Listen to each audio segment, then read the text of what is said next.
Music by Shams Jamil.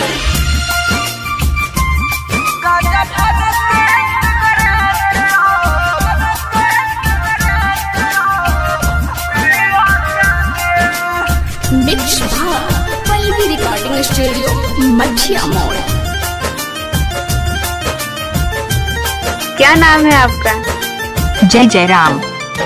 छोड़ा के ते गहिले रे के कारा सहारे अपने तो खुशौहा ससुरा में बारे आके देखू कैसे हम जियतानी हो आके देखू कैसे हम जियतानी गांजा भर के सिगरेट पियतानी गांजा भर के सिगरेट पियतानी।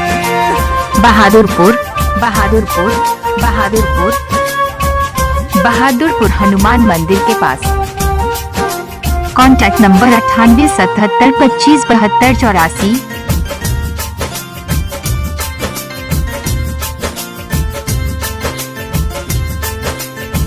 बहादुरपुर। जय जय राम। दिनमा तो कट जाला कटे नाही रात रे याद बढ़िया बतावे कोई सारा बात रे दिनमा तो कट जाला कटे नाही रात रे याद बढ़िया बतावे कोई सारा बात रे याद बढ़िया बतावे कोई सारा बात रे प्यार के हमारा से वही दिल घात रे पावते ते मौका हमारे छोड़ दिहल साथ रे फाटल करे जावा के सियतानी हो फाटल करे जावा के सियतानी गांजा भर के सिगरेट पियतानी गांजा भर के सिगरेट पियतानी। क्या नाम है आपका? जय जय राम।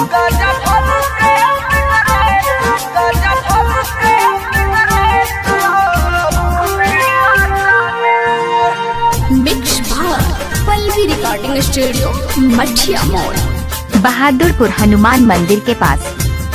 Contact number 9877257284। राइटर हो रील बन गईले हित हो जिए नहीं पाइब कह तारे अमर जीत हो राइटर हो रील बन गईले हित हो जिए नहीं पाइब कह तारे अमर जीत हो जिए नहीं पाइब कह तारे अमर जीत हो सोची सोची पूछता रे दिहली फराजा कावना गलतिया के देत बारू साजा देख के कहेलू नहीं चिन्हतानी हो देख के कहेलू नहीं चिन्हतानी गांजा भर के सिगरेट पियतानी गांजा भर के सिगरेट पियतानी।